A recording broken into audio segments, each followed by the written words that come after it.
Loyalam E-PAO tabiriba khudingmapu Drum Sugnudana numidangi pau pizari. Lanjennakhiba Singh Serougi Chada marfu Sugnugina Chada humdra Hanjinhankhre. Manipurda thokliba irang asina maram oiduna Serou amasung Sugnugi Lanjennakhiba khunja Singh ayamba hanjinaraktuna ipa ipuna thanamba lam mangba yaroi ekhoi pu isana isagi iramda ngakchagadabani haiba Sugnu Assembly Constitution gi MLA K Ranjit na akanba miyeng changduna kana hotnabadagi mahakna pamjaba wakhalon mangphangnare. Kuki Kutlai Paiba Singna Tumna Yum Kai Sing Mai Thadokpi Khibadagi Khunja Singh Pumnamak Lanjennakhibadagi Khuntak Lansiduna Pumhang Hangna Napi Singna Hauzenduna Narak Mongsongumna Lairuraba Serou amasung Sugnugi Lambu Sugnu Assembly Constitution gi MLA Kangujam Ranjitna Masagi Lezaba Sen amasung Atai resourcing puthokuna amuk hanna khunda laita hanaba honarakpa manglan mawphaungnare. Hana leiramba mafam sing amuk hanna semgatpagi mathakta Serou Sugnugi masagi lam leizadraba miyoi singbu nongna Serouda khunda laita hanaba laupari mangagi lam MLA Kangujam Ranjina khunja singda kathokre. Haukiba chahi lising ani kulhumdagi me ahumdagi Manipurda maite amasung kuki singi marakta thoklakiba irang asigi chaitheng kuki singa yumlonana khun thangnana leiriba Serou amasung Sugnuda yamna thengthana me kunipangi ahing nongyai matungda kuki kutlai paiba singna Serou amasung Sugnuda nomai kapsinduna amasung yumkai sing mai tharakhi. Madu gi mamangda me ahumdagi Manipurgi mafam kayada irang thokrabasu MLA K Ranjit masa yaungna Sugnu Serou amasung akoibeda leiriba maitei kuki yaungna furup kayagi khunsingi luchingbasing amasung miyamna peace committee semduna irang thokhandanaba honabadagi matam khara maike adomda irang amata thoktana leikhi adubu ikhang khangaudana me kunipangi ahing nongyai matungda kuki khutlai paiba singna peace committee gi yamna warol thugaiduna Serou amasung Sugnugi maite imung singda nongmai kapsinduna yumkai kaya mai thaki.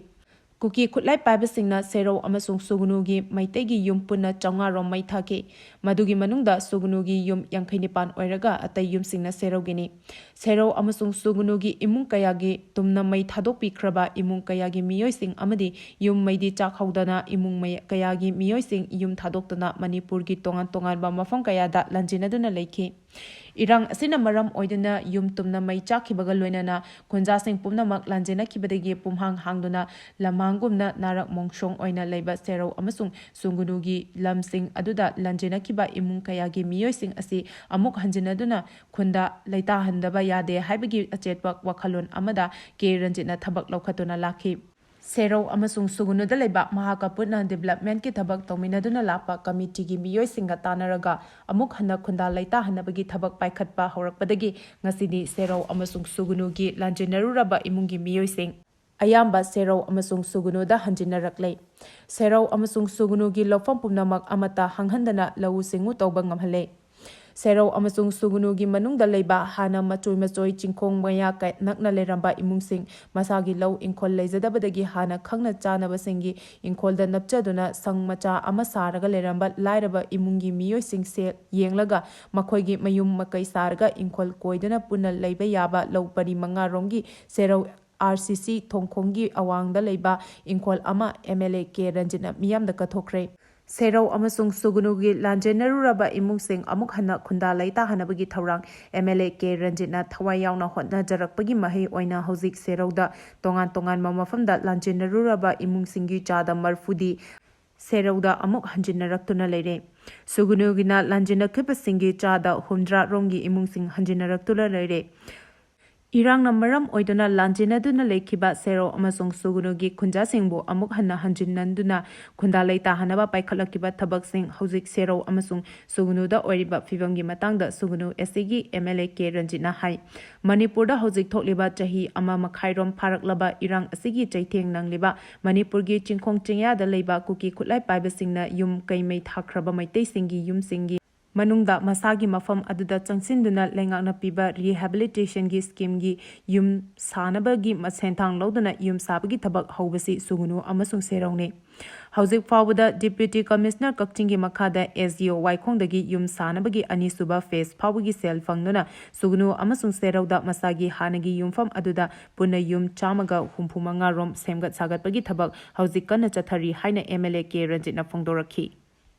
Kuki Jo Bodina District Taret Handokpa Pami Hirabasu English Amaga Chamapan Humdrani Toida Lerambadu Oigadabani Hari. UNC na demand tawriba district taret nauna semkhiba adu handokadabani haiba wafam adu World Kuki Jo Intellectual Council na support tawi hairabasu English amaga chamapan humdrani thoida leramba district singi saktam adu oigadabani haina yamna maroleba wafam phongdokre. Manipur government na English ani tarataruki December thada anoba district taret semkhiba adu handokadabani haina United Naga Council na tawriba demand asigi matangda World Kuki Jo Intellectual Council na India gi President Draupadi Murmu da pisankhiba memorandum amada Manipur da nauna semkhiba district handokadabani haibasi saugatli. Adubu handokpa asi Manipur da leiriba kanglup ahum maitei kuki amasung naga singda chapchaba achumba wayal fanghannabagidamak English amaga chamapan humdrani thoigi matamda leiramba original district sing adu ehengadabani haina yamna maro leiba wafam thamle. WKZIC gi President TH Haukip yauna punna mi mangana khutyek piba memorandum aduda state asida kuki maitei amasung nagagi marakta leiriba samasya asi loisanbiyu haina thamle. Prime Minister Narendra Modi, Union Home Minister Amit Shah, amasung opposition gi luchingba Rahul Gandhi da copy thakiba memorandum aduda makhatana thamliba wafamdi nauna semkiba district tare amuk hanna handokadabani haiba UNC na taliba demand asi thabak oina onthokpa tarabadi English amaga chamapan humdrani thoigi matamda Manipur da leramba district ki mawong adu oihengadabani hari.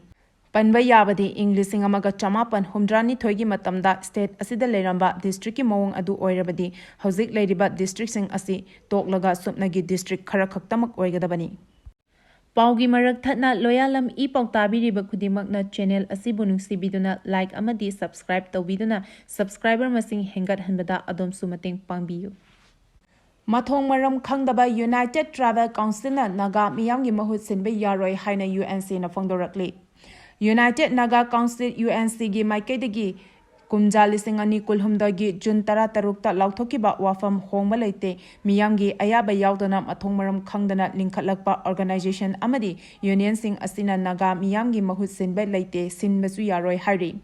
UNC gi publicity wing na thadorakpa cherol amada handakta United Tribal Council of Manipur haiba ama miyo kharana semle haina lauthokiba adugi matangda yaningdaba phongdokladuna Manipur da leiba naga singgi amata ngairaba apex body asi United Naga Council asini.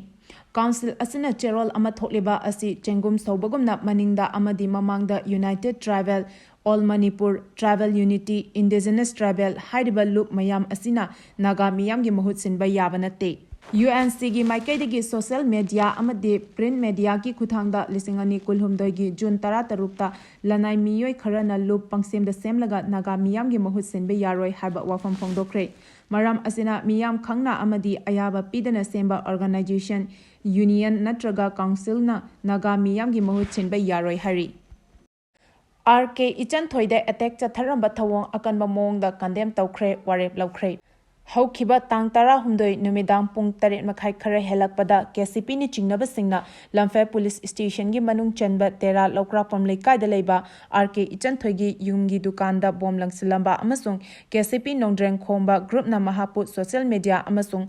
public platform da thorakpada chahi ama athing bathamle haina phongdokhiba wafam adugi mayokta ngarang maikei kaya dagi lakpa nupi singna sagolban tera lokra pamlei kaida leiba neina sangda pulap punsduna akanba mongda condemn tawkhre. Miyam aduna haukiba tang tarada car amada lakiba nupa ani amasung nupi ahum punna mukoi mangana RK Ichan Thoibu mayumdagi fanaba hotnaba amasung mahaki mobile monduna pukhiba thawong adubusu akanba mongda condemn tawkhi. Hauzik thokliba lan asida Ichan Thoibina piriba contribution kaya adubusu phongdokladuna thodok asida chenariba loop sing aduna numit mangadigi manungda sengdorakadabani. Karigumba sengdoraktaba tarabadi miyamgi oiba apunba warep amal lawgani haina phongdokhe. Ngarangi mifam aduda warep ahum sulauki warep sing adudi RK Ichan Thoida yawolop KCP nongdren khomana thamliba social media platform singda sizinana ba amasung atopa miyamgi platform singda wangang ba saruk yadana ba thamliba asi numit mangani gi manungda handokadabani.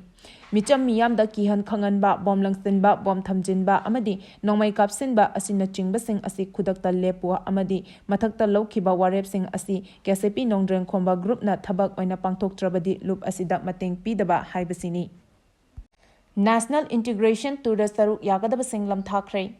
tha asagi tara maridagi kulhumdoi fawba chathagadaba national integration tour saruk yagadaba khangalaba youth ambassador mapan ngasi Indian Army gi spare corps ki miyang makhada red seal division gi general officer commanding na korengaidagi lamthakre